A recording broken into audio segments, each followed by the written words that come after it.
Welcome to the Friend Request, everyone. It is me, your host, Chloe Madron. How is everyone doing today? I hope you're going well. I am joined today by such a wonderful guest. We had so much fun. If you're Australian, you will almost certainly know him. You'll have seen him on things like Thank God You're Here as a regular cast member, which is about the coolest job in the world. If you're not familiar, Thank God You're Here is an improv-based show where comedians go into a room and there's a whole cast and set up where they're like, thank God you're here. They play out little sketches. It's so good. So go check it out. Today's guest is also a writer for an iconic kids TV show here in Australia called Play School. If you don't know it, you mustn't be in Australia because it's like everything. You know, I grew up with it. My parents grew up with it. Kids now are growing up with it. It's everything. And he has written on it. So we do have a few niche references if you aren't familiar with Play School. I do try to give as much context as possible. I have made it so that you'll all understand what we're talking about, but I think you're going to have so much fun with today's episode. We play a couple of improv games, and you guys get to see how good or bad I am at improv. I think that you're going to have fun, so please go enjoy today's episode with the fantastic Carlo Ritchie. Did we just become best friends? Yup! Did we just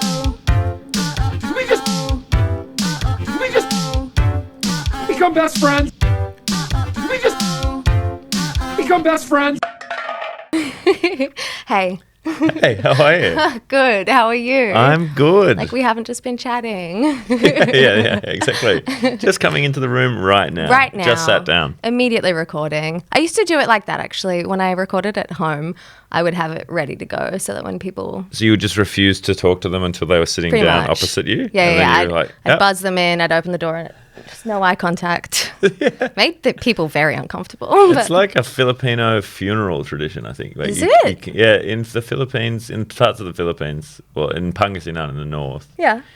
when somebody dies, they like lie in state in the house for I think a week. Oh, yeah. But during the time that they're in state, you can't welcome people to the house. You can't acknowledge that people are in your house. Oh, wow. So people just kind of come and go, and you just don't acknowledge that they're there at all. Do you think that's because they're worried about any acknowledgement of spirits and stuff? I think it is something to do with the spirit. I don't know exactly why they can't do that, but so I guess that's kind of the ideal way for you to have done the podcast originally. Yeah, People it just keeps me safe. I'm actually scared of ghosts, okay? Well, yeah, they'll get you. Yeah, They'll they get will. If you say that W word, I'm scared to say it now.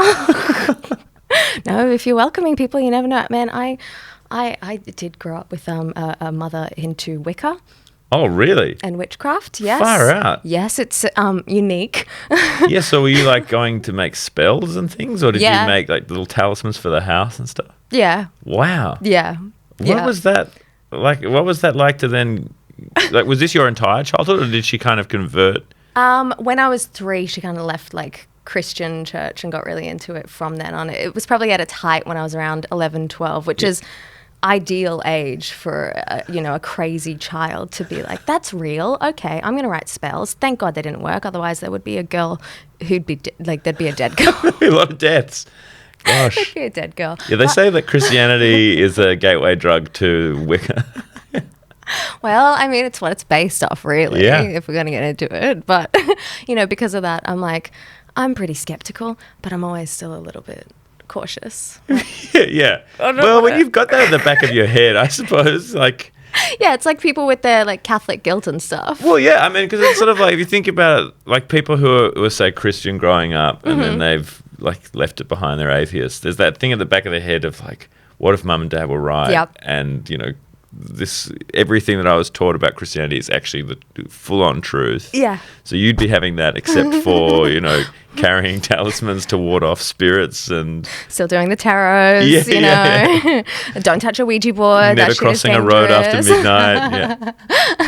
midnight. Yeah, a little bit. The power of words in my head are like, they're very powerful. If my boyfriend says something negative, I'm like, do not say, you take that back. It's like, I'm just complaining, and I'm like, no, we're abundant. We have this joke. I was told this story as a kid all the time that I have not found another soul on the planet that knows anything about it, which was that you had to crush the eggshells after you cracked eggs. You had to crush the eggshells to stop witches using them as boats to come across from their island on the other side of the sea. So, I've heard this. You've heard this? I've heard this. See, like maybe my mum was practicing Wicca. You know, like Maybe your mum's a witch. yeah. I mean, I don't think I heard that from my mum. It wasn't like a rule in our house or anything. So where did you hear it? Did you just wake up like, crack all the eggs? Probably Charmed or something. You think it was in Charmed? But then again, if it was in Charmed, more people would know about it. Yeah, see, I haven't. Shit. You're the first person I've met who's like, yep, I remember that. Yeah. I asked my sister, like, she's only 3 years younger. It's not like we had different childhoods to the extreme. So, do you remember this story? It's like, I have no idea what you're talking about. Well, look, maybe I'm a people pleaser. Maybe my mind just said, yeah, that's real. Yeah. No. I heard that all the time, yeah. I swear I Eggs, remember. crush 'em up. You crush them up. I think I remember hearing different, multiple different reasons why. Okay. But I definitely know one was for witches. To stop witches using them as little boats. Little boats is adorable. Yeah. That could very, very easily have been in my childhood because my sister and I do have an obsession with being like tiny. Like you becoming like shrinking down, sort of like Honey, I Shrunk the Kids kind of thing. What about it is? What do you like about the idea of being tiny? I could live in her pocket. Wait, so your sister stays normal size, that you're just that's one fun. of us has got to be normal because we're not going to get around the world, you know. That's true. Or it just makes the world an even bigger place. Well, that's nice. Like, did you ever watch those ones like the rescue mice or whatever, and they have, they're flying on albatrosses, and Thumbelina and stuff. Yeah. Yes, there is something quite fun about the awesome. idea of seeing our world from a tiny perspective. I think I need a regular sized ally just to get you up the stairs and things. Yeah, a lot of stuff would be very hard and dangerous. Yeah, well, that's true. My cat is a big fan of me. He loves me. I'm his mother. But at times we argue. Yeah, I also think once you're like the thing that's probably stopping that cat from eating you alive is your size. Exactly. That's exactly. Once what you I'm shrink thinking. down, you're all over. Open game. Yeah. Yeah, he doesn't respect me enough. Yeah, they won't. They're all like every cat. That's the look that cats have. You know, when cats look like they're hiding a secret. That secret is once you're small, I'm going to gobble you up. Like that's their secret wish. They think it will happen to everyone. That's why that's why they hang around. Yeah, they're born. Like it's a crazy thing that all cats are born with, but they're born with the inherent value that all adults will one day become small. One day they'll be tiny. They're going to be tiny. I'm going to eat it up. Oh, you know what? I'm also worried because my cat's a bit of a perv, and we have a theory in my house that sometimes he might think that I'm his girlfriend, not his mum. So now I'm extra scared. Okay. Oh, this is not going well. Yeah. I said this was PG, and my thoughts are not. So the eating of you could be an erotic act, maybe? It's like, this is the ultimate kind of... It's a much better place to go with it than what I was thinking. Yes, I'll just say yes. It's really nice to have you here. It's great to be here. You have quite the impressive resume. Oh, you think? Thank you. Yeah, I think you've got like just at a glance. This is the first time we've met, but from what I see, you're kind of living the dream. Oh, it's pretty fun. Look, I can't. I live in Canberra, which is, they say, the dream capital of the world. That's okay. Everyone's got to have a dance. Yeah, I mean, you've seemed like to have started to pull yourself back from the idea that I'm living the dream, which is odd to me because when I said Canberra, I thought you'd be like, "Wow, you really have it made." Look, I think it's a cool city. The roads are big, and there's mountains close. Everyone seems like they're a spy, and I do think that's cool. That's true. I had this stand-up joke about how I feel like Canberra's the first place I've lived as an adult where if people are cagey or like won't tell you exactly what they do, your assumption is either they are a spy or a swinger. Like that's the Canberra dynamic. Okay. Maybe both. Maybe a little column A, a little column B. It kind of one fits with the other.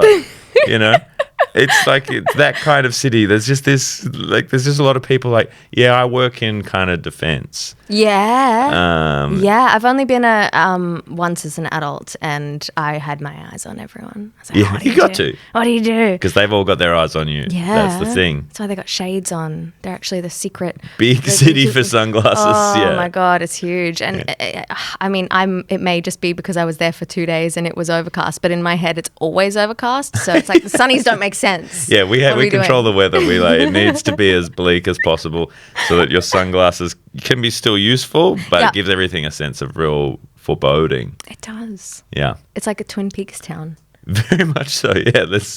Yeah, big time.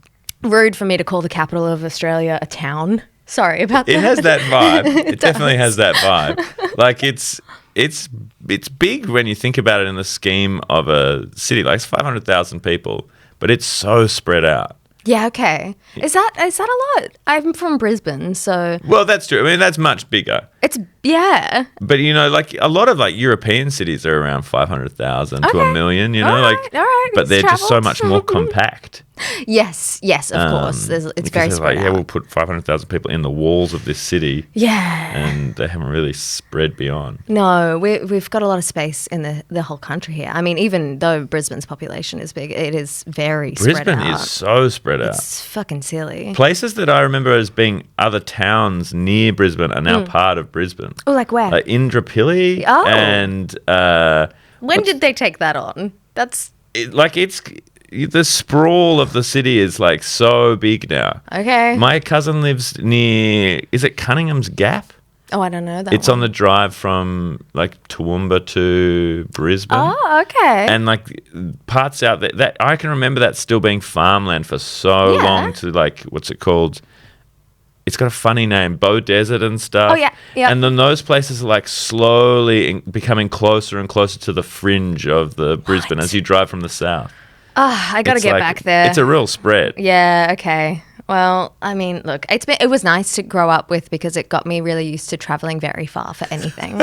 And so now I'm like, 45-minute drive, that's around the corner. That's fine. I think in year 10 I was like really keen to move to Brisbane because we went on the River Cats and we went to the Uni Museum on like a school tour and we went on the River Cat to wherever we were staying. I was like, this is the coolest way to travel ever. Like, get to go on this boat on a river and go from my uni to where in my mind I was already picturing myself. Cool. They are very cool. They're nice. You're not a big fan of the River Cat. Oh, I am. I think it's like the Brisbane's going to disown you after this. Like, they already absolute have. sledging. They're done with me. That's fine. We call them a city cat, so I apologize. A city cat? Yes. Oh, yes. sorry. Or I also well, thought... one person's city cat is another man's, river cat. You're so right. I need to be more tolerant of these things. I do think that they're probably the best attraction that the city has. They're pretty fun. They're pretty cool. Yeah. They're zippy little boats. They get you where you need to go. Yeah. They should be free.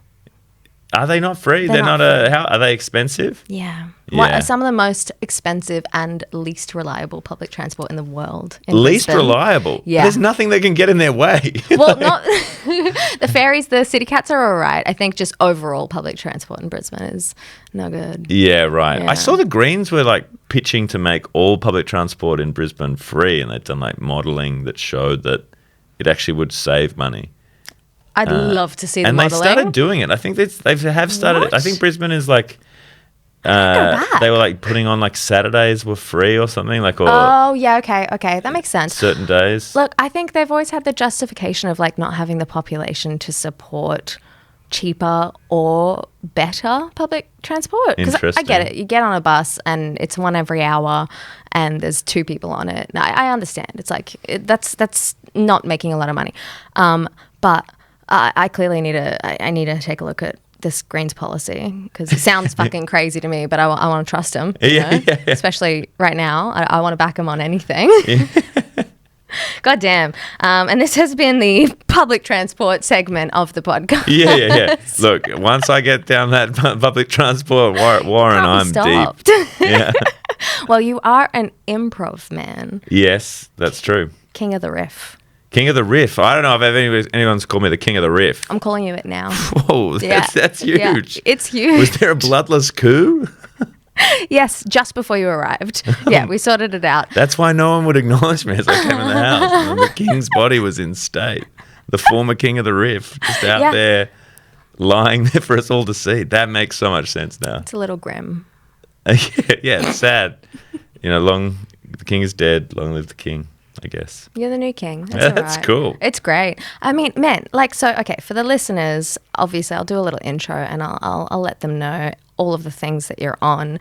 But Thank God You're Here is a pretty big one. Yeah. That you are in the cast of. Mm-hmm. So I think probably one of the most fun roles that you can have because you get to be there all the time doing all of the different characters. It's so wild. And you get to basically do, 2 or 3 completely different TV shows every week. Mm-hmm. So like for me to have had the same experience in terms of like costuming and makeup and effects and things, I would have had to have made about 15 different television shows. Yeah, right. Like they're like, hey, you're a Viking this week, buddy. That's so cool. Here's your hair and beard. And like, oh my God. Or you get to do like a World War One thing. Mm-hmm. Or it's really cool. It's so sick. Yeah, the extent of experience you get to have on that show. Mm. Yeah, I mean, and it comes out with, I think it's probably one of, if not my favorite Australian program, like of all time. It's just so fucking entertaining. Yeah, absolutely. It's awesome. I was so stoked to get to work on it because it came out when I was in high school, in my last year of high school, and I was like, this is dream television. Yeah. So to get up there and muck around was so much fun. That's sick. Like the second season, they had a professional wig maker come in and join the team, and so we were getting like wigs made for us and like our hair being done, and it was. Did you get to keep any? No. Well, I'll never tell. Oh, no, but if course. there's any bank robberies that involve a Viking with particularly well braided hair, you didn't hear it from me. That's so sick. Yeah. Oh my God, that'd be so fun. I envy improv people doing comedy. It's like, the cousin of comedy, sibling even of comedy that it's right there, and so many people do both, and for some reason I feel like it's just not possible, but I want to do it. So please tell me your ways. Teach me. Guess what? You're doing it right now. Whoa, okay. The real improv was inside you all along. Yeah, see, I don't know if this has always been the case, but for the most part, if you want to do improv gigs and stuff around cities, they're like, yeah, go do this course and give us all your money. And I'm like, no, I don't want to. But I did watch a clip of yours where you were saying that you got into improv because you did jazz. Oh, yeah. Is that true? Yeah. Oh, my God. Yeah. Awesome. I used to do like my hometown. I'm from a little town called Glenninnis. It has about 6,000 people. Yeah. Not far from Brisbane, actually. And maybe one day Brisbane will spread over the border and take it in. It will be Brisbane. Yeah. But yeah, so we had this musicians guild and they used to do these freeform jazz nights on a Friday or a Saturday up at one of the pubs. Yeah. And I used to go along and just play jazz for like hours with all these awesome musicians. Oh. And then when I moved to Sydney, I had kind of had a hunger to sort of do something like that again. And we had a few friends come around and try and start something up, but there wasn't that kind of scene at the time that we could easily click into.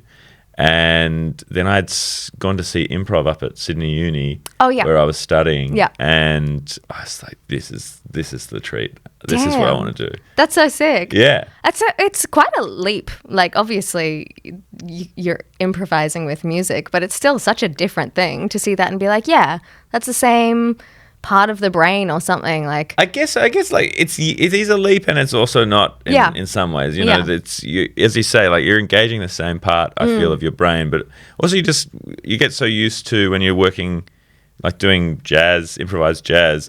No one has a script. And you're just all having to listen to each other. Yeah. And make something up. Yeah. Like there's obviously certain rules musically, keys and structures within. But what even you're that, playing. It's like if someone fucks up, like I did music for years and had similar kind of jam sessions. Yeah. If someone like changes it. You just go with it as a change instead of totally. like it's not a mistake. It's just like, all right, well, we're changing key now, I guess. Yeah, totally. And that's exactly the same as improv, you know. That's sick. It's like, Oh my wasn't I God. playing a man in this show? Like, and now you're calling me a woman? Oh, so now you're a now that's woman. right, yeah. That's so fun. Okay. With a show like Thank God You're Here, obviously the guests have a little bit more room to break, I think. But as a cast member, what the hell do you do to stop yourself from breaking? We have the fear of God put into us. To Oh my not God, is break. Sean McAuliffe in the back just beating people? Don't you smile. Yeah, that's why he couldn't do the two most recent series. 'Cause Of course. he was too busy beating us all up. Celia wouldn't do that though. No, well, no. It was just really like that. They really want to achieve a reality within the scene, so they really, like coach us not to try to make sure we don't break, and we rehearse it. Like within the cast, we'll go and muck around with it, rehearse the scenes. Yeah, okay. And you're trying to push if you can make each other laugh, so you can work out where your potential break points are. Okay. If you watch, though, there's still points where actors have laughed. I think the closest I came was Aaron Chen in one of the episodes when they were doing like a horse riding scene. Yeah, okay. That really is the closest. Oh, and Reese Nicholson in this renovation scene just looked me in the eyes like, we found a man up there eating apples. It was just, in the context, it was incredible, but in the scene, I had to just look at a wall. Just look at the wall. Don't look at Reese. Just look at the wall. Look at the wall. Oh my God. Yeah. I feel like I can't remember. You're an actor. You probably know the term that they like the way that Marilyn Monroe learned acting. How it was like method with think of the death of your parent or whatever to make you cry. You know this horrible, completely this method that's been like completely condemned. People are like, don't do that. That's not healthy or acting. But I feel like something like that maybe could come in handy in this kind of situation because I don't know, it'd be so hard not to laugh. Yeah, it is. It is tough. That's part of the challenge, I guess. You ever like pinch yourself or anything, or is it just literally looking at a wall? Is this the tip you have for me? You got to look at the wall. Yeah. What if the wall's funny? Well, yeah. Actually, it's so like. This is one thing that I don't think you get to ever see in the show, but the detail that the art department put into the sets, because they basically want anything that the actor looks at, like the guest looks at or interacts with, can be another prompt. Yes, so if there's shelves or drawers, we did this police scene in one of the last episodes of last season. Anytime there's a drawer, if you go up and open those drawers, they've put stuff in there. They've made files and they've made lists and things. Oh my God, you are going to regret telling me this. If I ever get to a position where I get to come on, thank God you're here, I'm going to rifle. You should. You got to rifle. There's so much stuff in there. That's so sick. I had this diary open in front of me in this Antarctic scene, and they had gone through and they had written a narrative. And so while I was in the rehearsals, I was reading this story of like people getting hungry and oh my God, thinking about eating, what would it be like to eat another man, like it's just insane the amount of detail that's in there. That's awesome. That's also now another dream job, doing the props for the show. Oh, and the stuff that they do is incredible, Jeez, that's so sick. Yeah. Wow. And of course you've got the Bear Pack, which is an improv duo. That's right, yeah. Yes, okay. Now I'm always fascinated because the show is largely about friendship, right? So I'm always fascinated about people who work closely with one person. I say fascinated, I'm envious as hell. I fucking love that shit. Oh my God. I just want a little best friend that I can do shows with. But I'm a control freak and it'll never work. So you're just going to get one person in at a time for an hour at a time. Yeah, that's the kind of perfect situation. Pretty much. Best friends for 1 hour and then never talk to them again. Oh no, I'll send you a reel every now and then. We'll be friends, trust me. I've actually had a lot of genuine friendships come from the podcast, which is very cute. Oh, that's nice. It's very nice. But tell me, how did you guys decide that you wanted to do this together? Well, Steen, when I started doing improv at uni, he was he was there. He was running the improv group at the time. God. And so we were getting to perform with each other in that context a lot. And then we started doing, there used to be this show at the Roxbury Hotel in Glebe called Full Body Contact No Love Tennis. Sounds great. Which was a duos show.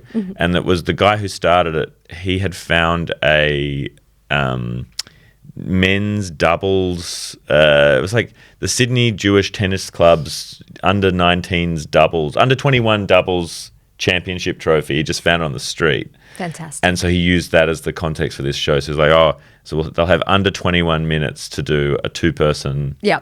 And so Steen and I started doing that. And, we were doing lots of other duos and things. There were lots of different combinations. But Steen and I just really got along really well. And we started wanting to expand and do more and more and more. And that's kind of how the Bear Pack started. That's so cool. And then when we moved to Giant Dwarf, offered us this residency in 2014. Yeah. And we had always wanted to have a cellist.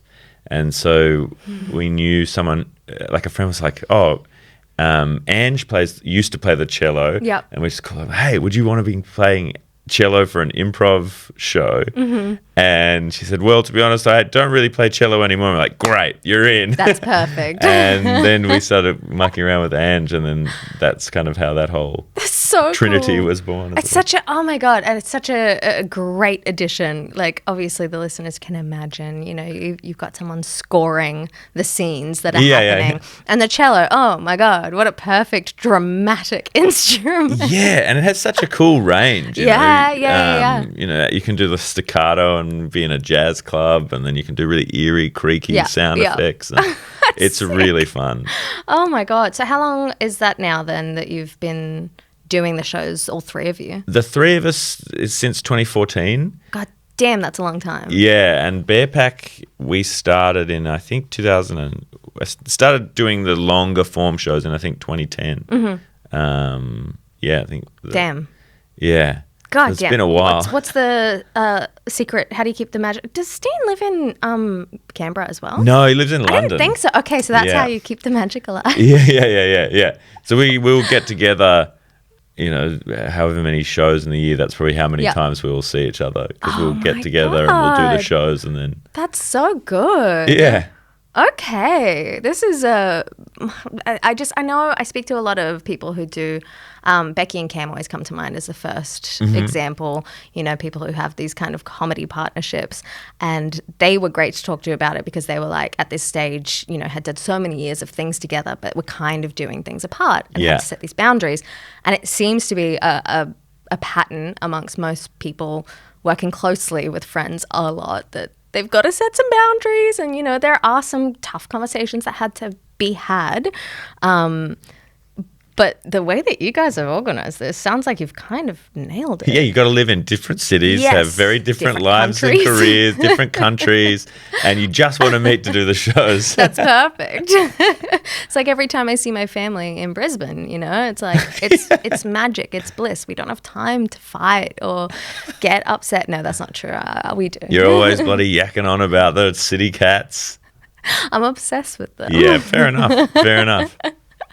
Oh, damn. Well, congratulations. Hey, thank you. It's very beautiful. It's been a lot of fun. We get to do some really cool shows, and we've had some pretty wild times. Yeah, that's so fun. You also have, now it's the podcast, right? The stories. I'm so sorry. I've blanked on the title. Story Salad? Thank you. Yeah. Story Salad, kid-friendly podcast. And you've written for ABC. Yes, yeah. Sorry, for Play School. For Play School, yeah. I love just kind of the world of clean comedy and, creating stuff for kids or families, because I think that some people really work well with limiters. Yeah. But it also does terrify me as a person who would never, ever, ever, ever be considered anything remotely clean, even if I'm not swearing, because, no one wants to hear about my uterus issues for the most part. We haven't done a lot of uterus stuff on Play School. All right, well, maybe you should change that. Yeah, it's true. It's true. What got you into that? Well, Story Salad was So Matt Backer started Story Salad, I think in 2019, maybe 2018, and he's done so many. I think they were saying he's made like 1,700 episodes. Oh my God. Yeah. Yep. Yeah, Wow. it's a huge number. And I had done another kids show around that time. And one of the guys who was shooting it said, I think you should get in touch with Play School because I think they would, they would like your vibe. Yeah. And which sounds like a fun thing to say, like Play School is sitting across the bar. Very, very strange. Hey, we like your vibe. Hey, we really like your vibe. Big Ted. Big Ted and Kaya are there. So they said, look, we've got this improvised kids podcast. Would you like to be a guest? And so I started doing that with Matt, which was awesome fun. And then, but I had this real bullseye on writing for Play School. Like that was a dream job. I really wanted to write on Play School. That's awesome. But where did that come from? I think it was just I loved it growing up, and it's just such a fun way to write. Yeah. Okay. And it's, as you say, there is a restriction around how you can pitch it for your audience. And it's really magical, special television. Up until relatively recently, it was still done in one take. My the whole God. episode. And it's still very much that way. They'll button off now, but they'll still do every scene in one take, and they'll try cool. and they just. It's really special kind of golden age television, I suppose, and it just was something I really wanted to write for. Oh, that's awesome. And I just kept hassling. Brilliant. Once I had that foot in the door, I really, really pressed it open as hard as I could. And then, they got me in and started doing that, which was fun. That's it so has sick. been a great time. There's no point where they're like, why does this guy want this so bad? What the hell is he going to teach these kids? It's been fun to see how far I can push the envelope. How far can you push it? What have you gotten?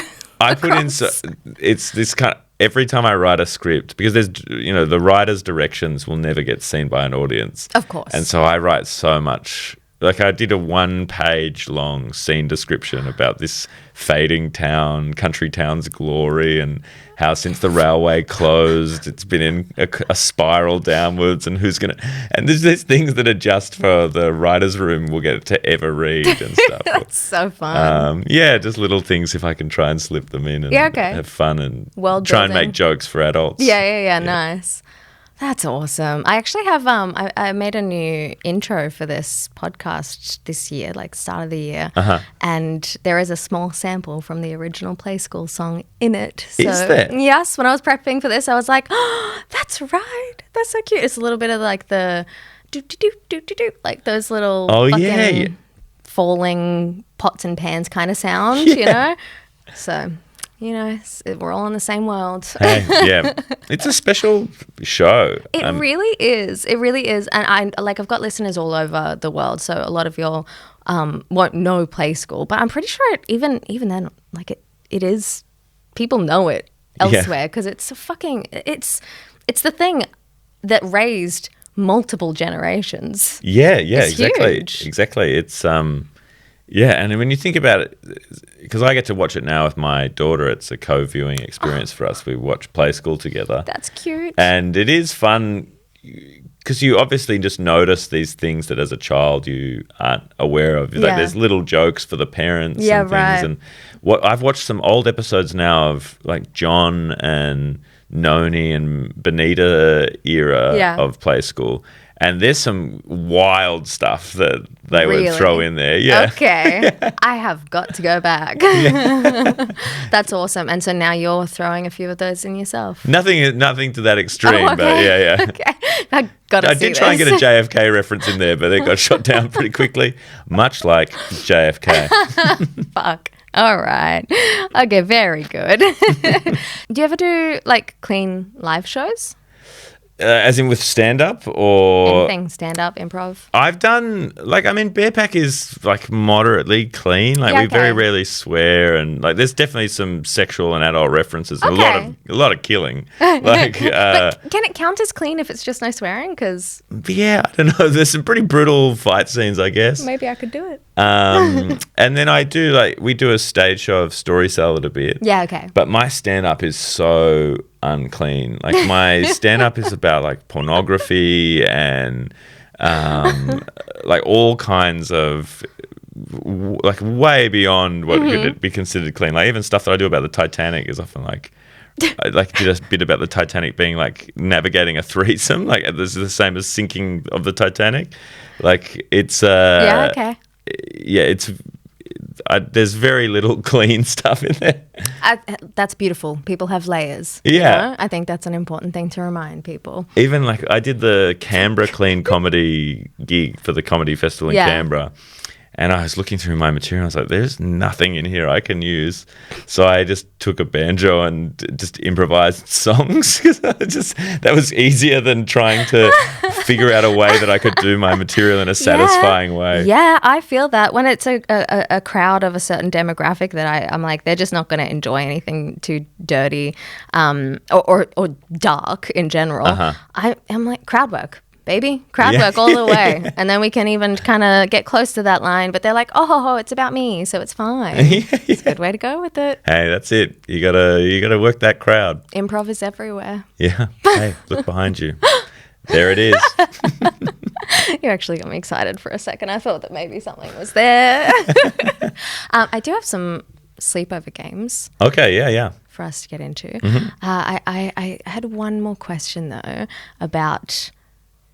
Oh, God, what was it? No, it doesn't matter. Something about the kids, but... Hey, the kids, they're all right. All right, you nailed it. You brought it back together. You're a professional.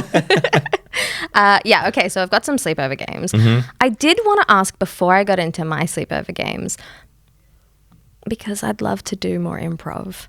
I was looking up improv games and I wanted to ask if you have any good improv games. The only one I could think of that we could do on a podcast is like the one word at a time storytelling. Oh yeah. Yeah, if you're open to it. Yeah. Would you like to tell a story with me? Sure, man. I love word at a time stories. Yay! Okay. All right. Do we need any other kind of parameters, or is that? No, I think you just got to let it go. Wow. Okay. I'm nervous. No, don't be. Don't. This is going to change your life for the better, Chloe. I believe you. I 100% believe you. Yeah. It's actually pretty much going to be better than therapy. Who needs it? I did it actually already, and I'm finished therapy. Wow. Wow. Incredible. Yeah, they said I did it the best anyone ever did. Let's do this. One word at a time. You want to start? Sure. Okay. Once. I saw a bird on the tree. The egg was dead. It Was so mean.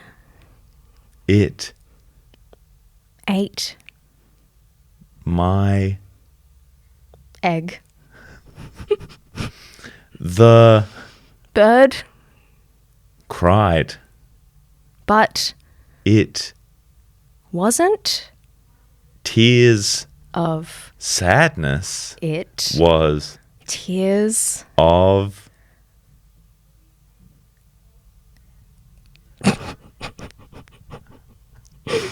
sensuality. I'll Have to kill that bird. beautiful stuff. Beautiful stuff. I'm Very so deep. I'm so sorry. I mean, I did just tell you. That was great. What are you talking about? You didn't have to Really apologize. good. Okay, you're right. I'm sorry. I was nervous. That You was were great, really man. That was good. so much fun. You nailed it. I just forgot what the word was, and I said sensuality. Hey, I love that. I don't know what the actual word is. There is no actual word. You said that. Yeah, sensuality is a I stand word. by it. Thank you. Yeah. Wow, that was really fun. Hey, that's the prov, baby. You send a text. Thank God you're here, and you just let them know. All right, we'll guys, send them this clip. Check out this. Oh my God, she's on fire. That's really fun stuff. I think I will give all my money to the closest improv club. Yeah, I like how the egg, eats another egg. Yeah. Well, it ate your egg. It ate my egg. And that's it's like an interesting metaphor, I suppose, for life. Yeah, that's exactly it. And, I think in all fairness, it probably was doing the best thing, because if you don't eat the egg, a tiny witch could use it. That's exactly right. Everything And comes full circle, Exactly. Okay, next game. This is one of our staples on the pod. It's Would You Rather. Oh, yeah. You're familiar? You know how to play it? Good. I'd be so worried if you didn't. I've been to a few sleepovers in my time. Okay, all right, brag. Yeah. Settle down. I guess I cover the top dog, I guess. Whoa. Do you want to take this fort is yours now. Hey, thank you. You will be wrapped in I've been it. looking for a fort like this. Wonderful. Defensively, I don't know, but, artistically, top. Yeah. Okay. Top-notch. Okay. All right. Well, we'll swaddle you in it on your departure. Okay. Staying with the improv. Would you rather yes and or yes but? I mean, it's going to be an easy one for me. It's got to be a yes and. Really? Yeah. Wow. Yes, but is quite fun when you're looking at like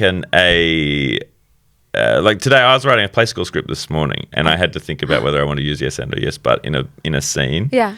Because yes but is really fun in terms of generating conflict. Yes. And sometimes conflict can be quite fun. Yes. But I mean, generally in life, yes and that's the way to fly, All right. Extending Wow. on people's ideas, listening, accepting them. God. I think you might be a very good person. This is all making sense to me now. I think the people who are a little bit more morally grey, the yes but of the world, they stick to stand up only, and they stay there and they're rigid, but not you. You're lifting people Maybe up. it's a practice what I preach, though, not what I do. Okay, I definitely okay. am guilty of yes buts in my in my personal life. All right, I love a yes but. I'm an antagonist at times. Depends who I'm around, but Hey, yeah. I like butts. There's a song about that. Yeah. Yes. Famously, big butts. Butts, yeah.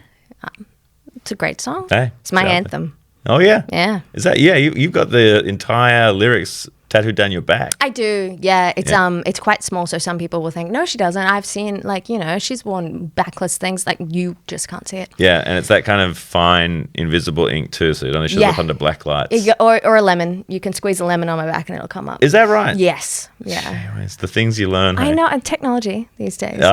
It's going at a rate of knots. It's truly incredible. What would my great-grandparents say if I'd say, squirt some lemon on this lady's back and you can see the words about a song about big butts? They'd say none of that makes sense to me. No. They might put you in jail. We have cholera. Yeah, it sounds concerning, but it'll get you every time. Times. All right. Next, would you rather? Considering, the children's entertainment, I want to know, would you rather be a kid forever, like a regular lifespan of a human, but as a kid? But you can, okay, right. You can ask your questions after. Or be a pet. Okay, now let's... I stay in a child's body for my whole life. How old is this child's body? Like 10? What do you want? I'll give you what you want. Whatever. I don't know. I don't know. So let's say 8. A proper kid, but not even prepubescent. Yeah. Okay, so I'm 8 years old my whole life. But your mind I'll have is too. the mind of an adult. No, you'll have the mind of a kid. Wait, you never develop mentally? I mean, you would, because people develop from experience as well, but the physical development of a brain, no. There's actually the basis of a film. It's called The Tin Drum. It's a German film. Really? Yeah, it's based on a Gunter Grass book. I think it's Gunter Grass. About the fall of Danzig. It's a really incredible film. Sounds good. I haven't read the book. Yeah. I should watch it. But yeah, it's a guy who, when he's 3, decides he doesn't want to grow up, and so throws himself onto this tin drum in the cellar and stunts his own growth. and so stays in a 3-year-old's body. They changed it in the film that he's 8. Yeah, okay. And A little bit stays in easier it. to get an 8-year-old to act. Yeah, well, and they had a 13-year-old boy playing this 8-year-old, but then he mentally develops as an adult and ends up serving in the Second World War and stuff as an 8-year-old. Well, that's okay. No, that's you're ruining any of the positives of being a kid by making the kids serve in the military. Like that. No. Yeah, well, as an entertainer, they don't make him fun on the front lines. Oh, okay. Yeah, That he's makes in the way more like sense. special entertainment unit. I got to see the movie, I guess. It's a really, really good film. Very interesting premise. But because of that, I'm probably going to go pets, depending on my next question is, what kind of pet? And am I, like, it's just I'm a pet. Yeah, I mean, it's. I guess I will let you choose, but I want to say stick to the regulars. Something like a dog. Give me a dog or a cat. This is a tough one.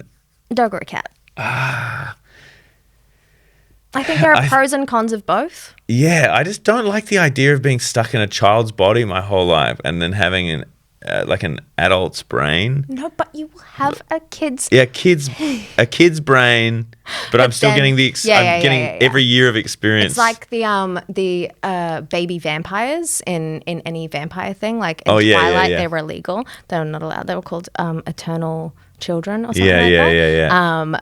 But they weren't allowed because they were like so dangerous because they still had the brain development of a child. So I guess it's layered, it's complex. But some of the positives I'd like to point out is that kids feel like they're on MDMA all the time. Yeah. That sounds pretty cool. But wouldn't it, you think, because you're just an 8-year-old and if one day you're going to be like a 50-year-old, I'm going to be a 50-year-old man, but in an 8-year-old's body. Yeah. And I obviously still have the child's brain, but I've got 50 years of experience. I'm not going to be able to connect with anybody. No. See, I already okay. Like when I already felt like when I was a kid, people have always said that I have like a 70-year-old man's brain, and as a consequence, I felt disconnected to everybody because I felt like this old man in my head.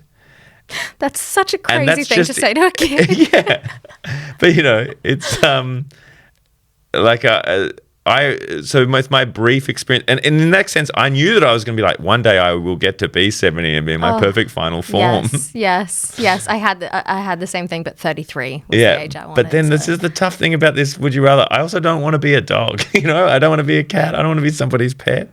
It's a life of. But maybe I could be like a falcon or something. I could be No, Okay. I would have said animal if you were allowed to be a falcon. Come on, that's not a pet. People keep regular- pet falcons. Very few people. Not that many. All right. Maybe I'll give you bird, but not specifically falcon. I'm going to go a bird then. If it's a choice between being an 8-year-old or a bird, All right. I'm going to go a bird. Great choice. Thank you. Great. Did I pass? You passed. You're allowed to stay on the podcast. Yeah.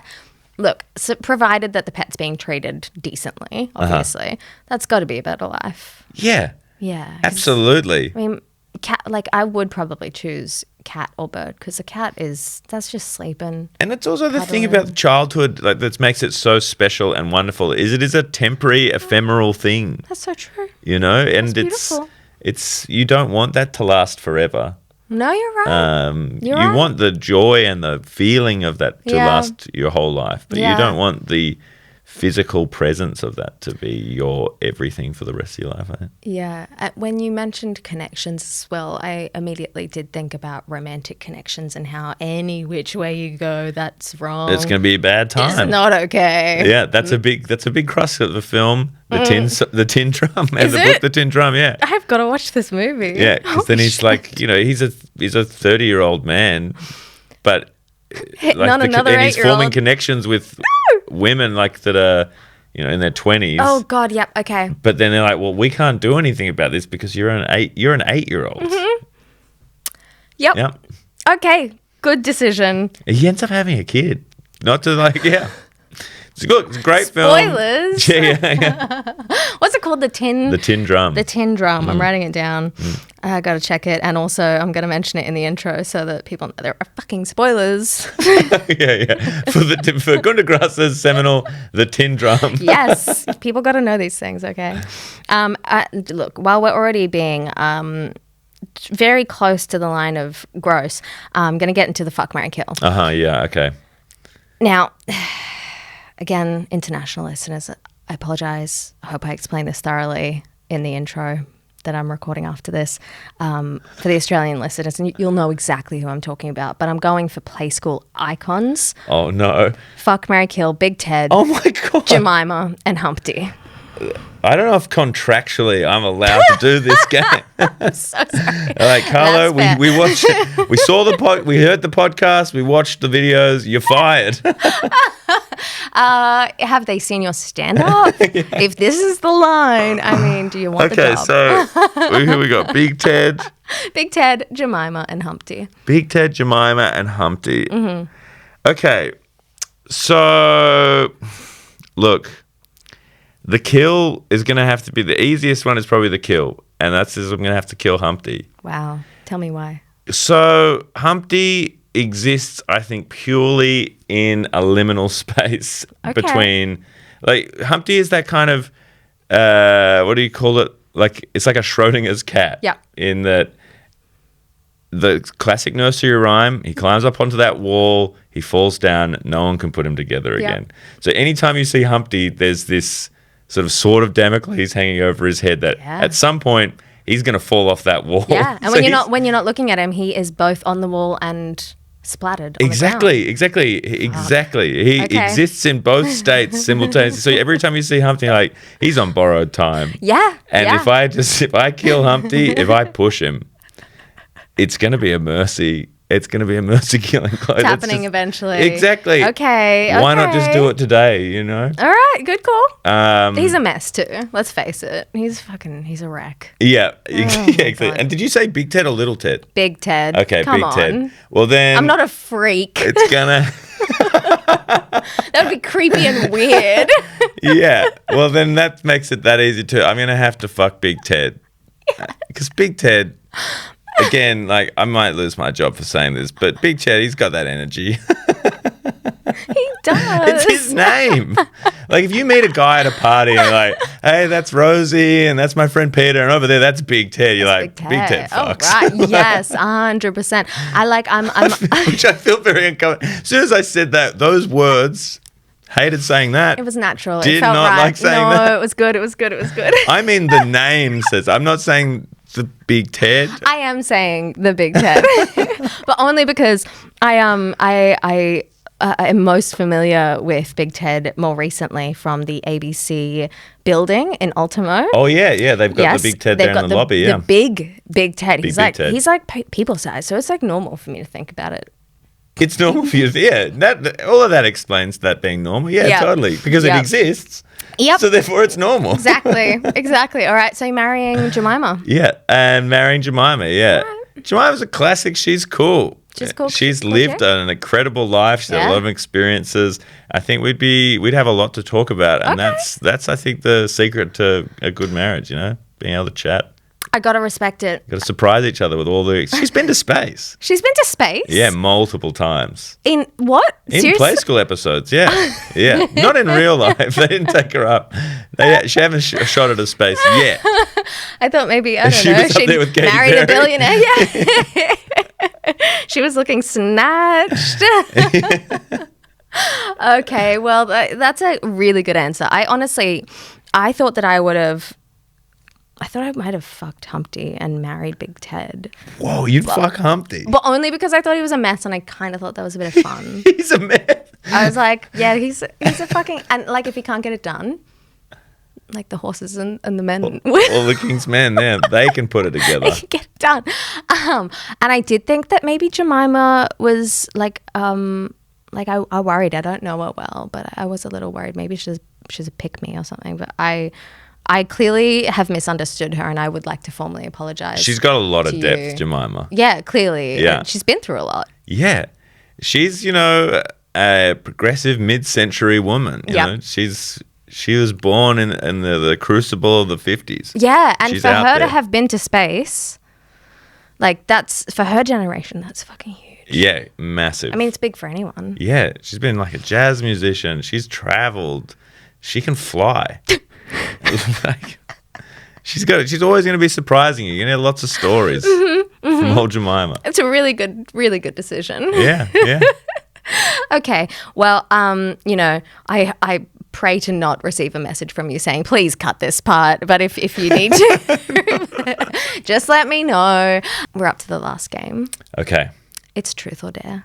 I mean, I'm intrigued by a dare in this setup. Yeah. Because, you know, like normally a sleepover dare is like, hey, you know, Yeah. go and sneak into your parents' room or something.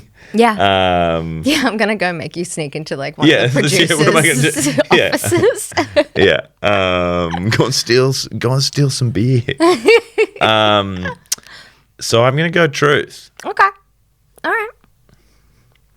It's a bit, you know, bit of a cop-out, but No, I wouldn't make you get up or If you got a anything. good dare, then I have a fine dare. I think it's fun, but okay. I feel we like. can do truth. We can do truth. Truth is good. Are you sure? Because I Yes. feel like I get a real vibe here that I've made the wrong choice. I'm a little pushy. I apologize. No. I can tell you the dare afterwards if you're curious. But the truth. Who do you think was the best? Thank God you're here guest. That's a tough one. I got a lot riding on this. Got a lot of friends. Yeah, a lot of friends. I'm going to break their hearts. Don't show them. Yeah, you're right.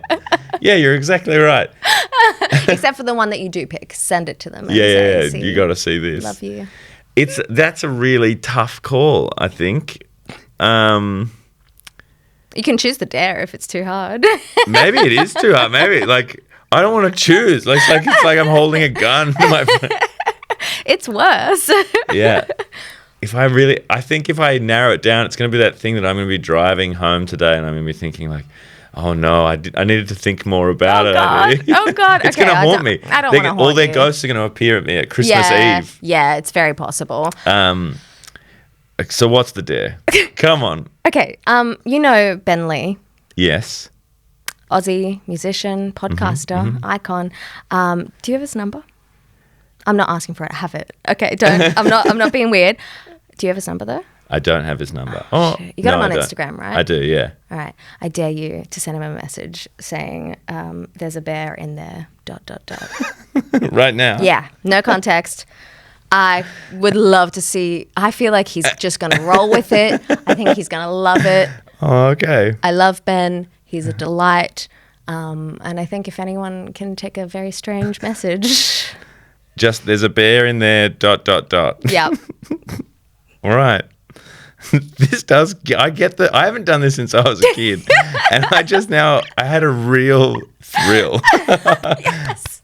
I'm so glad. I've done it. That's all we're doing this There for. you You've go. done it. Oh my God, there's proof. Okay.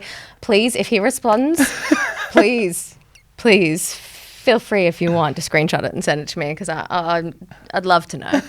Well done. Be interesting to see how he responds. I think My people have contacted Play School. No, we don't need to get you in any more trouble with Play School. I'm done Oh my after God. this. Oh my God. You've absolutely cooked me. I will, look, I'll pay you a salary and you can write me kids' stories if you want. Right. I will tell them to my cat. Thank you so much for coming on. This Hey, has been thanks so much for having me. It was such a time. So glad. Do you want to tell everyone where to find you? My house is in the south of the ACT. It's not an act, guys. No one's going to Canberra. You can check out my podcast, which is Did Titanic Sink? We just got nominated for the second time in a row for the second season for the best comedy podcast in New Zealand. Oh my God. Which is exciting. Congratulations. Thank you. That's very cool. Otherwise, I'm on Instagram. I'm at a lot of model train conventions.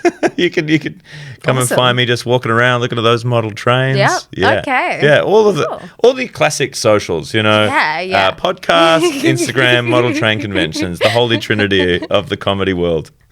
What's your favorite train? Go.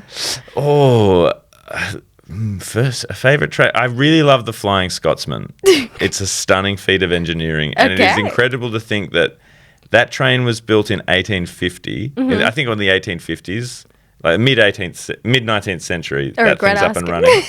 No, I don't. I and don't. it's faster than our CountryLink trains now. Yeah, Oh, okay. I got to check these trains out. yeah.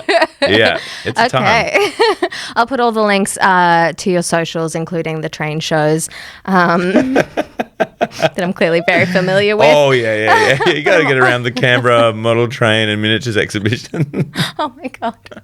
Thank you guys for listening. I love you all so much. Bye. We just become best friends.